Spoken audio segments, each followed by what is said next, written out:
Hey, it's Grady at Twin Creek Audio. Normally I'm doing a lot of videos with analog gear mixing consoles, but I've also made some videos in the past dealing with some older DAW software for the vintage Mac, OS 9 specifically, and also did a series of videos with the Commodore Amiga. These are specifically exploring music software that was made for the Amiga back in the 80s and 90s. Today I've got something along those lines. I'm going to be looking at QasarBeach by Adam Strange.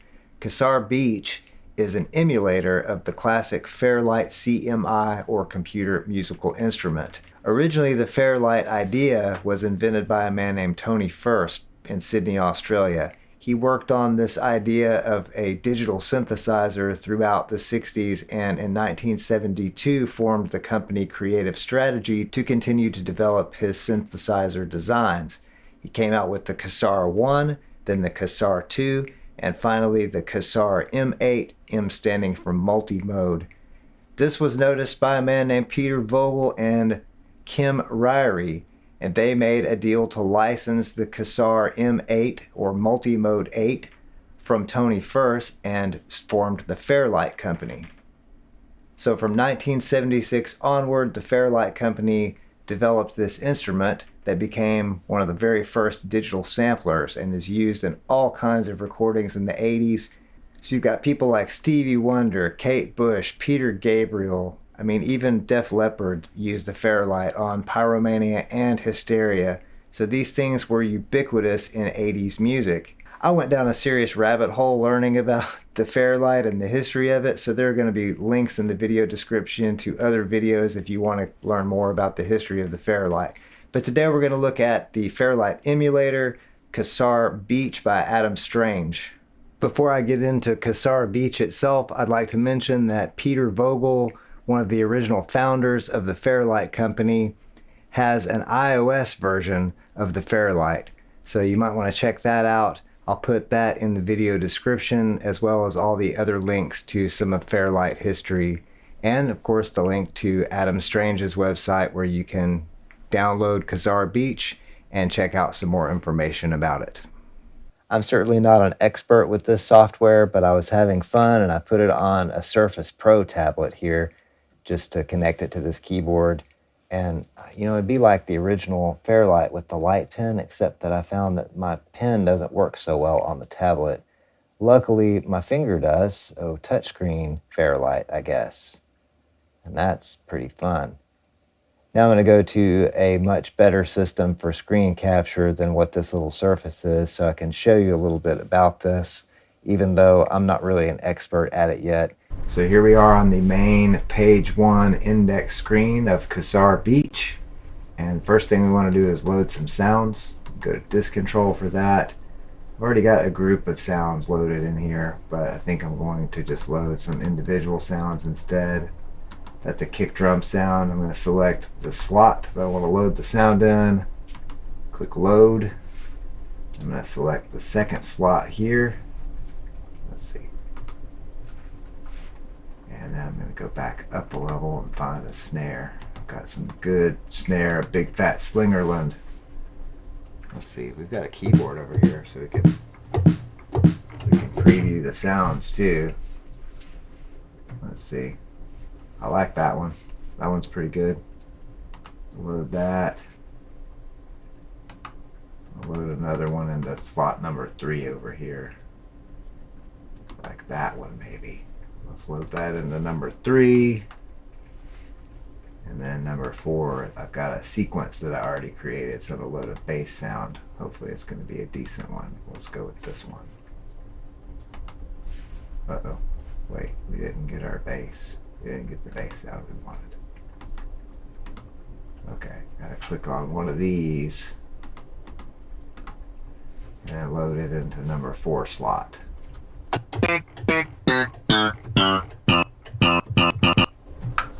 Or what about synth bass? I don't even think the bass line I programmed is an actual bass, so we'll see what happens. Okay, so we've got some voices loaded. Now we can go look at some of those voices. I'll go back to page 1 and go to waveform display. There's our classic Fairlight looking waveform display, and we've got voice 4 up here. So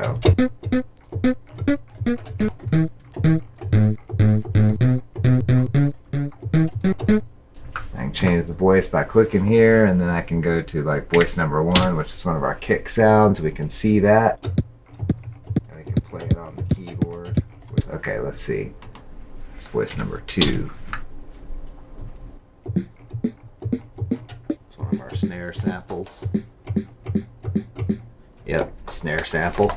So cool. You can even sample in here. So I have a microphone connected right here. Let's see, if I change this to external, then you can see my voice here on the sample. I can change how long of a sample I want. 1 second sample, 10-second sample. I use 1 second and just say a word. Let's see. Bang. Zoom. Zoom. Okay, now can I play it? No, I have to transfer to a voice. So let's transfer that to voice 1. I saved it to voice number 1, transfer to voice 1, and then I have to change the voice up here to 1. Okay, now I should have the sample.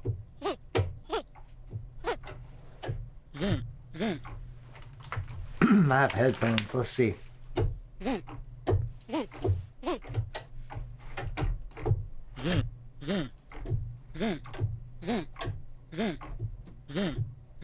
That's really lo-fi.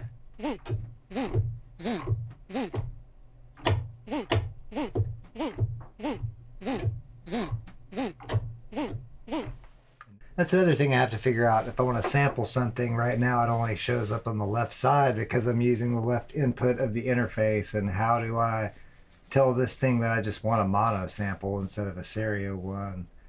I can normalize it though. That'll help it sound better. I can invert it. That didn't really do anything. Let's see. Reverse. Okay. See, I don't know what I'm doing. Reverse. Reflect. Whoa. Rotate. Rotate. Oh, I can rotate, shift, shift left. Oh, you can select the whole thing and shift it around, huh? I don't know how to do that very well. Okay, come on. Let me do that. No, it won't let me do it. Oh well, that's cool though. Shift left. Left, left, left, left, left, left, left, left, left, left, left.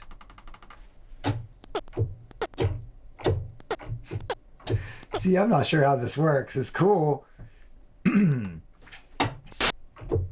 Now we have a bunch of noise. That's not really what I wanted, and there's no undo, so that's great. Oh, I can trim it. But since I hit the noise button, now I just have a bunch of noise. I can affect the gain. I can merge it. Ooh, it merged it with another voice. Let's check out the sequencer again. Ooh, stereo mid, and we can just go fill, and it's gonna play that a whole bunch. Oh, that's horrible. But it's really fun. Now if I can figure out how to load some other stuff. Does this have anything? Oh yeah, that is the one that we made. It doesn't have a name because I didn't save the file yet, but it's a combination of this voice and noise that I ended up turning my sample into. So as you can see, I'm really great at this, but it's really fun. I'm having a great time with this. So now we'll go to the famous page R sequencer. Oh, actually, I've got a sequence that I've created, so we need to load this. We'll go back to the disk control screen, and we're going to load. Let's see, I've got a sequence somewhere in here. Okay, click the CMI button so we can see this, and this is the beat RS, which is the rhythm sequencer pattern. So we'll load that, and then press R to go back. And I've already got this arranged into a song. So you can see I've created like 3 different patterns and then told it how many times to play each pattern. So let's see what that sounds like.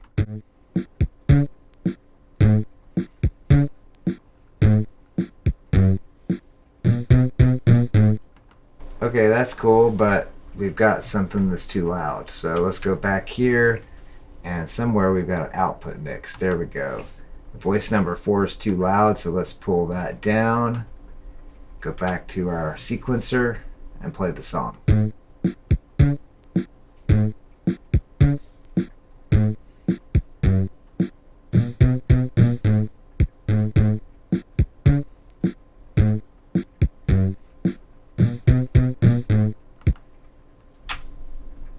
That's pretty cool. Okay, which one is our output mix at 0? So I can get straight from R to 0. So let's turn that number 4 down again.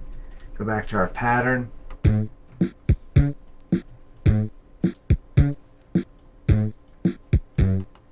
Want to go back? Let's see, should be able to press 0. Yes, okay, 0 takes me back to the output mixer, so I can turn that down, or I can mute it. You know, the different voices, that's 4. I can also click on that and preview it on the keyboard, the same with any of the others from this screen. So that's cool. Let's go back to the rhythm pattern and play the song again.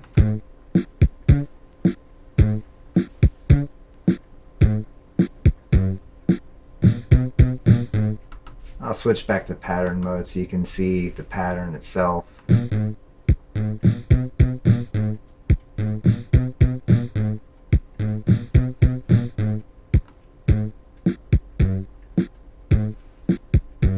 Just changing the patterns with these pattern buttons here, forward and backward.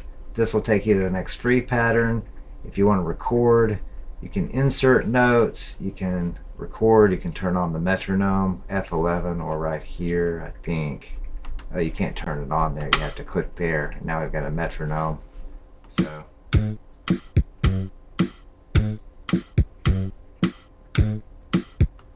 So that's cool. That's some of the basics. The waveform display.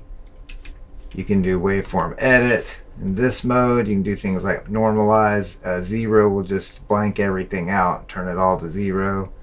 I'm not exactly sure how to use a lot of this stuff yet, but I thought you'd like to see a little bit. It's kind of limited in a few ways, but that's also kind of the charm of it. Well, I liked using QasarBeach. It was a lot of fun. The workflow is completely different. It kind of forces you into working a different way. It forces you to think a different way than you would with your normal DAW.